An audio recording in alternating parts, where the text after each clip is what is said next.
नमस्कार। आत्मविश्वास एक ऐसा शब्द जिसे हम सब चाहते हैं, पर कई बार ना इसे पाना थोड़ा मुश्किल लगता है। हाँ, कभी वो भीड़ में बोलने की हिचकिचाहट, कभी इंटरव्यू का डर, या बस नए लोगों से मिलने में संकोच। ये सब कहीं ना कहीं आत्मविश्वास से ही जुड़ा है ना? हाँ, बिल्कुल।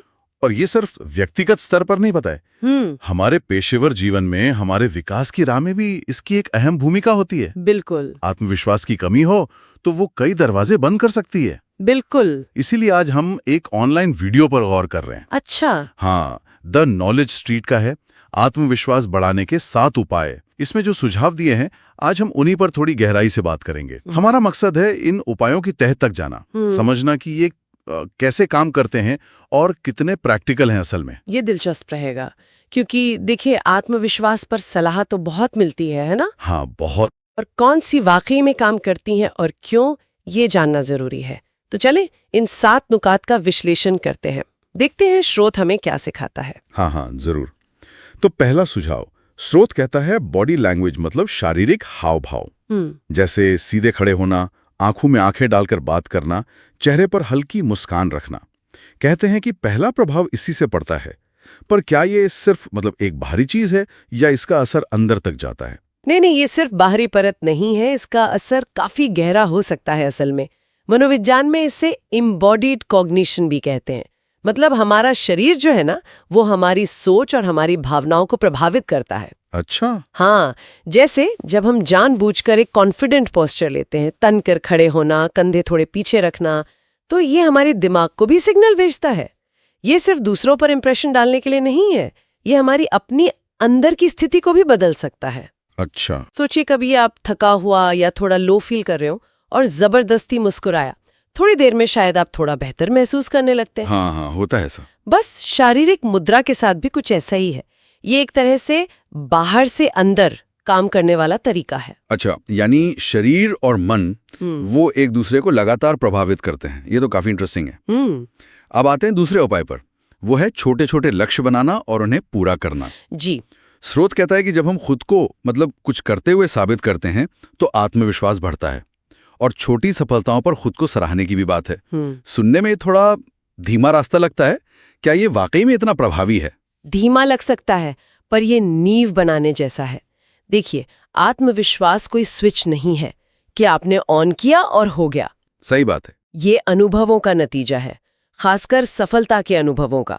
हर छोटी जीत, चाहे वो सुबह टाइम पर उठना हो, कोई पेंडिंग काम खत्म करना हो, या कोई नई चीज ट्राई करना हो, वो हमारी सेल्फ एफिकेसी मतलब अपनी क्षमताओं पर जो विश्वास है उसे मजबूत करती है। ये छोटी जीतें हमें सबूत देती हैं कि हाँ, मैं ये कर सकता हूँ। अच्छा। और जब ऐसे सबूत इकट्ठे होते जाते हैं ना, तो बड़े लक्ष्यों का सामना करने का हौसला अपने आप बढ़ता है, एक पॉजिटिव साइकिल बन जाता है। हाँ। और वो जो खुद को सराहने का सुझाव है, वो भी इसीलिए जरूरी है। वो उस पॉजिटिव अनुभव को हमारे जहन में और पक्का करता है। यानी ये बूंद बूंद से घड़ा भरने जैसा है। लगातार करना जरूरी है। बिल्कुल, निरंतरता ही कुंजी है। सही। अब तीसरे उपाय पर चलते हैं, पॉजिटिव सेल्फ टॉक मतलब खुद से सकारात्मक बातचीत करना। जी। स्रोत कहता है मैं कर सकता हूँ, मैं सक्षम हूँ जैसे वाक्य इस्तेमाल करें। कहा गया है कि ये सोच और ऊर्जा बदल सकता है।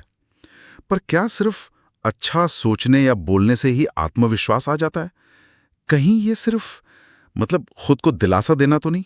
ये एक बहुत जरूरी सवाल है, और इसमें थोड़ी बारीकी है। देखिए, ये सच है कि हमारा आंतरिक संवाद, यानी हम खुद से कैसे बात करते हैं, वो हमारी भावनाओं और व्यवहार पर जबरदस्त असर डालता है। हाँ, सही है। अगर हम लगातार खुद की आलोचना करते रहें, नेगेटिव सोचते रहें, तो वो हमें पंगु बना सकता है। हाँ, सही है। वहीं पॉजिटिव सेल्फ टॉक हमें मुश्किलों का सामना करने के लिए मेंटली तैयार कर सकता है।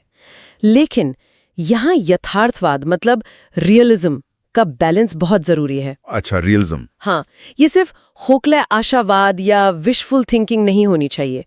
अगर कोई बिना तैयारी के किसी मुश्किल परीक्षा में जा रहा है और खुद से कहता रहे मैं टॉप करूंगा, तो ये शायद मदद ना करे। हाँ, ये तो है। पॉजिटिव सेल्फ टॉक का मतलब है अपनी शक्तियों को पहचानना, अपनी कोशिशों को मानना और मुश्किलों को सीखने के मौके की तरह देखना। ये मैं सब कुछ कर सकता हूं के बजाय मैंने तैयारी की है, मैं अपना बेस्ट दूंगा और नतीजा जो भी हो मैं उससे सीखूंगा जैसा होना चाहिए। तो हाँ, ये सिर्फ दिलासा नहीं है अगर इसे रियलिस्टिक ढंग से किया जाए। यथार्थवाद का संतुलन, ये बात ध्यान रखने लायक है। और शायद इसी से जुड़ा है चौथा बिंदु, तैयारी करना। जी। स्रोत कहता है किसी भी काम के लिए, चाहे इंटरव्यू हो, प्रेजेंटेशन हो या कोई और चुनौती, अच्छी तैयारी डर कम करती है और आत्मविश्वास बढ़ाती है। ये तो काफी लॉजिकल लगता है, इसमें कोई खास रहस्य नहीं लगता। सतही तौर पर ये सीधा लगता है, बिल्कुल, लेकिन इसके पीछे भी साइकोलॉजी है। हमारा डर अक्सर अननोन यानी अज्ञात से जुड़ा होता है। अच्छा। जब हम किसी सिचुएशन के बारे में अनिश्चित होते हैं तो हमारा दिमाग सबसे बुरे नतीजों की कल्पना करने लगता है। उससे चिंता बढ़ती है, कॉन्फिडेंस कम होता है। तैयारी जो है वो उस अज्ञात के दायरे को कम करती है। जब आपको पता है कि आपने अपना होमवर्क किया है, जानकारी जुटाई है, प्रैक्टिस की है, संभावित सवालों के बारे में सोचा है, तो आप स्थिति पर ज्यादा कंट्रोल महसूस करते हैं। सही। ये सिर्फ इन्फॉर्मेशन इकट्ठा करना नहीं है, बल्कि उस इन्फॉर्मेशन को ऑर्गेनाइज करना और उसे इस्तेमाल करने के लिए मेंटली तैयार होना। तैयारी हमें अचानक आने वाली चीजों का सामना करने के लिए भी बेहतर तरीके से तैयार करती है, एक तरह का मानसिक सुरक्षा कवच देती है। कंट्रोल की भावना और मानसिक सुरक्षा कवच, हाँ, ये वाकई आत्मविश्वास से जुड़ा हुआ है। आगे बढ़ते हैं 5वें सुझाव पर। लगातार नई स्किल्स सीखते रहना, नई योग्यताएं। स्रोत का मानना है कि जितने ज्यादा स्किल्स हमारे पास होंगे उतना ही खुद पर भरोसा बढ़ेगा। क्या हर तरह का स्किल सीखने से आत्मविश्वास बढ़ता है, चाहे वो हमारे काम से सीधे जुड़ा हो या ना हो? हाँ, काफी हद तक, बिल्कुल। हर नया स्किल, चाहे वो कोई नई भाषा सीखना हो, कोडिंग हो, कुकिंग हो या कोई आर्ट सीखना हो, वो हमारी क्षमताओं के दायरे को फैलाता है। ये सिर्फ उस खास एरिया में ही कॉन्फिडेंस नहीं बढ़ाता, बल्कि ये हमारे अंदर सीखने की क्षमता पर भी विश्वास जगाता है। अच्छा। जब हम ये अनुभव करते हैं कि हम कोशिश करके नई चीजें सीख सकते हैं और उनमें बेहतर हो सकते हैं, तो ये एक ग्रोथ माइंडसेट यानी विकास की मानसिकता को बढ़ावा देता है। ग्रोथ माइंडसेट, हाँ। ये सोच कि हमारी योग्यताएं फिक्स्ड नहीं है, उन्हें डेवलप किया जा सकता है, ये अपने आप में बहुत पावरफुल है। ये हमें भविष्य की चुनौतियों का सामना करने के लिए ज्यादा आत्मविश्वासी और अडैप्टेबल बनाता है। तो हाँ, किसी भी फील्ड में सीखना हमारे ओवरऑल कॉन्फिडेंस पर पॉजिटिव असर डाल सकता है। विकास की मानसिकता, ये शब्द आजकल बहुत सुनने में आता है और जरूरी भी लगता है जी। और शायद इसी से जुड़ा है छठा उपाय, अपने कंफर्ट जोन मतलब सुविधा क्षेत्र से बाहर निकलना। हाँ। स्रोत कहता है कि हमें छोटी छोटी चुनौतियों का सामना करना चाहिए, जैसे नए लोगों से बात करना या ऐसे काम करना जिनसे थोड़ी झिझक होती हो। तर्क ये है कि इससे धीरे धीरे डर कम होगा, लेकिन ये सुनने में जितना आसान लगता है, करने में उतना ही डरावना भी हो सकता है ना? बिल्कुल बिल्कुल डरावना हो सकता है, क्योंकि हमारा मन तो नेचुरली उन स्थितियों में रहना चाहता है जो जानी पहचानी हो, सुरक्षित महसूस कराए। हाँ। कंफर्ट जोन आरामदायक लगता है, लेकिन वहीं पर हमारा विकास रुक जाता है। आत्मविश्वास बढ़ाने के लिए हमें अपनी सीमाओं को थोड़ा सा पुश करना पड़ता है। स्रोत का सुझाव छोटी चुनौतियों से शुरू करने का है, ये बहुत महत्वपूर्ण है। एकदम से किसी बड़े डर का सामना करने के बजाय ऐसे कदम उठाना जिनसे थोड़ी असहजता हो, लेकिन जो पूरी तरह हावी ना हो जाएं।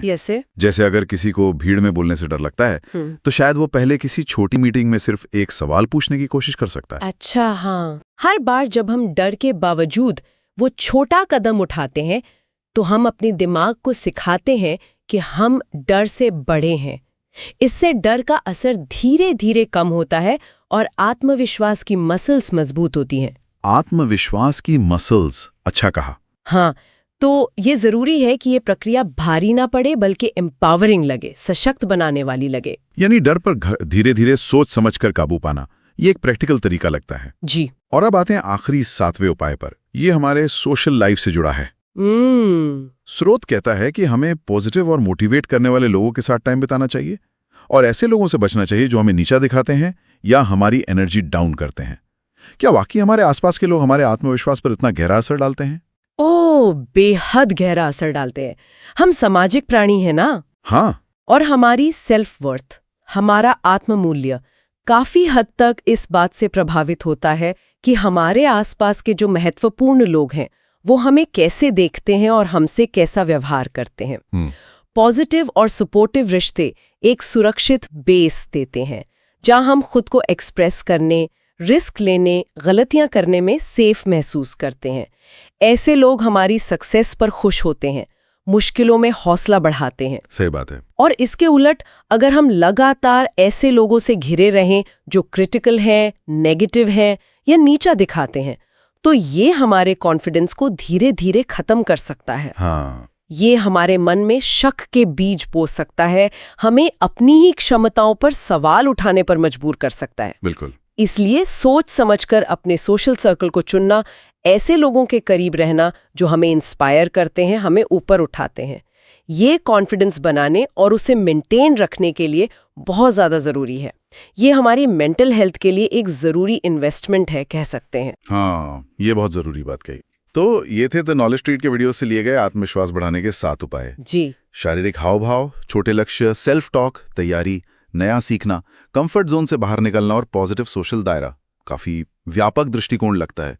इसमें बाहरी व्यवहार से लेकर अंदर की सोच और सामाजिक माहौल तक कई पहलू शामिल किए गए हैं। हाँ, ये एक मल्टी डायमेंशनल टूल किट जैसा है। बिल्कुल, ये दिखाता है कि आत्मविश्वास कोई ऐसी रहस्यमयी चीज नहीं है जो कुछ लोगों में होती है और कुछ में नहीं, बल्कि ये सचेत कोशिशों, आदतों और व्यवहारों का नतीजा है जिन्हें डेवलप किया जा सकता है। स्रोत ने व्यवहारिक और एक्शन लेने लायक कदमों पर ध्यान केंद्रित किया है, जो उन लोगों के लिए काफी उपयोगी हो सकता है जो अपने आत्मविश्वास पर काम करना शुरू करना चाहते हैं। बिल्कुल, ये एक अच्छा शुरुआती ढांचा देता है।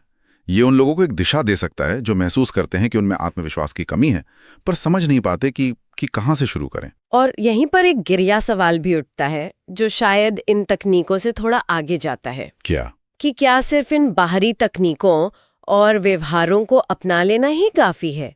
क्या ये तकनीकें हमें सिर्फ सतह पर, मतलब बाहर से आत्मविश्वासी दिखा सकती हैं, या ये वाकई में गहरे स्थायी आत्मविश्वास का निर्माण करती हैं? कहीं ऐसा तो नहीं कि असली आत्मविश्वास की जड़ें कहीं और गहरी हों, जैसे कि सेल्फ एक्सेप्टेंस में, आत्मस्वीकारिता में, अपने मूल्यों को समझने में, अपनी कमियों और खूबियों के साथ खुद को स्वीकार करने में? ये वाकई एक विचार करने वाला प्रश्न है। क्या ये उपाय सिर्फ लक्षणों का इलाज हैं या ये जड़ पर काम करते हैं? क्या बाहरी बदलाव से अंदरूनी विश्वास पैदा हो सकता है, या फिर अंदर की स्वीकृति ही बाहरी आत्मविश्वास की असली नींव है? शायद इसका जवाब हर किसी के लिए अलग हो। संभवतः, या शायद दोनों का मिश्रण जरूरी है। बाहरी कदम हमें अनुभव और सबूत देते हैं, जबकि आंतरिक स्वीकृति हमें उन अनुभवों को सही ढंग से समझने और अपनाने में मदद करती है। ये एक ऐसा विषय है जिस पर निश्चित रूप से और सोचा जा सकता है, अपनी अपनी परिस्थितियों के संदर्भ में। बिल्कुल। इस विश्लेषण के लिए और इस सोचने पर मजबूर करने वाले अंत बिंदु के लिए धन्यवाद। ये निश्चित रूप से सोचने के लिए कुछ नया दे गया है।